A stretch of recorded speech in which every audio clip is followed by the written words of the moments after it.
forward tayo to yung inaabangan ng mga pageant fans. So, first is, it's been 5 years since you won Miss Universe Philippines in Binibining Pilipinas. Looking back, what do you think was the most challenging experience as a Binibini, both as a candidate and a title holder? As a candidate and sa Binibini, okay, during my year, there were many challenges. My years of joining, many challenges. It's yung challenge of getting over your own insecurities or that voice in your head telling you that you can't make it. Also, another pressure is because I joined 3 times in a row. So every year, my pressure na parang, naku, baka mapahiyanan naman ako. So those are the challenges. So yung inner dialogue mo that you can't make it and the voices outside telling you that you can't make it is also, you know, those are the challenges. Yeah.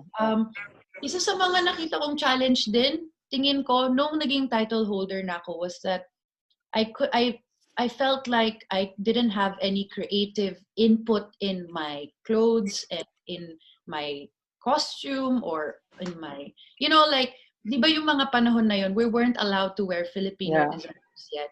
So it was very frustrating for us because kaming lahat ng batch namin, we wanted to express ourselves through our looks and our style and our clothes, and we wanted to showcase the Philippines through our, you know, our outfits. But that was a year-long struggle. So challenge din yun. That was one of my challenges really. Kasi ang naisip ko talaga nung time na yun, wala namang kasiguraduhan talaga. There's no assurance that I'm gonna win Miss Universe, you know? It's still a competition. Yeah. So I was thinking to myself, if I don't win, what kind of impact can I leave behind? Na kahit hindi ako manalo, meron ako mabago dito sa pageant na to. And I thought to myself, it's about time we wore a Filipino designer. But I didn't want to do it behind Madam's back. So that was the challenge for me that whole year, was just trying to earn my brownie point so that for that important moment, I can ask Madam if I can wear my own. Which worked naman. Pero nahirapan ako dun It must be very, kasi it's very risky eh.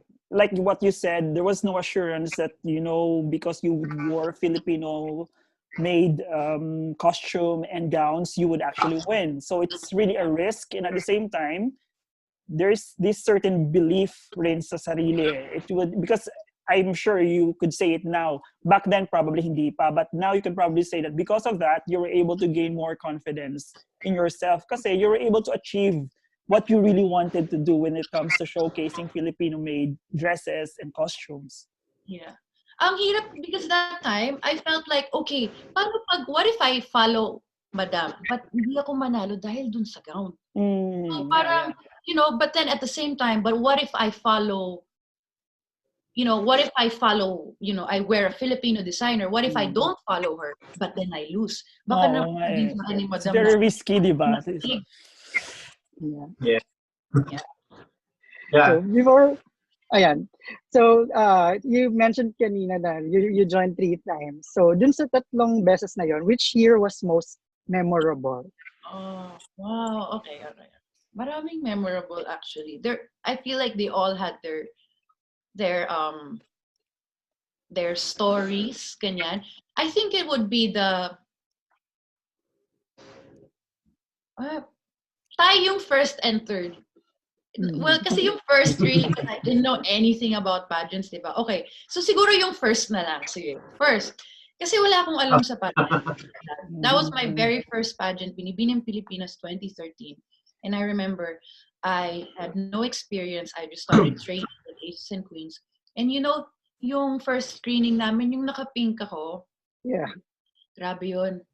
I was crying after the screening kasi hindi ako sanay na naka-straight body ako ng ganong katagal. Parang hindi ako, it's not like normal for your body to, you know, to be chest up and then twist and then hips, butt out, ganyan. Parang hindi siya comfortable. And then ang tagal mamili ng 50 candidates. Ang tagal bago ka bigyan ng rose. So, ang tagal mo after that, I got my rose, but I was crying after and I said, wow, ganito ba yung mga pageant? Ang hirap naman. Okay. I, rem- Yeah. I Pia, remember nung ano, add ko lang yeah, Amber, I remember yeah. nung sa Binibini 2013, Stephen was saying, pinanood niya ulit yung Q&A niyong lahat. And I remember Stephen said na, among all the girls na nag-Q&A, ikaw yung may pinaka magandang sagot. Sabi Yun ni eh. Stephen. I remember him saying that. Totoo naman eh. She was the one, you were the only one who really made sense with the Q&A. Yes. Talaga? Which Q&A is this? Yung Screening? 2013, yung 2013 finals, yung sa stage. Ah! I'm sure some of the delegates probably dahil sa kaba and all that, they were not able to express themselves very well. And then some of them probably like, it's not that they are bobo or something. Like, the energy, 50 kasi yung candidates, di ba? Dami ring taong nanood. And the owner of Miss International was also there. Sabi niya yung assistant niya who is now working with me, sabi niya, the energy was overwhelming raw. Hindi na raw naririnig ng mga tao yung mga sinasabi sa stage. So with that in mind, I think you were able to handle it well. Tama yung sagot mo, actually. I really like your answer. Kasi di ba, I think your answer was like, what is the biggest contribution ng Binibining Pilipinas all these years? The candidates. And, I would have given you the crown right there and then. But still, we wouldn't have known what would have happened in 2013 Miss Universe if you went there as Miss Universe contestant. So everything happens for a reason. So like, ngayon it's easy to say that, but everything worked out very well naman. Thank you. I really think that it's I want people to know also that they should be a little take a little easier on the girls, especially when they're doing Q&A on stage. Okay, even the smartest girl, even the smartest, the most studious, the most spontaneous girl.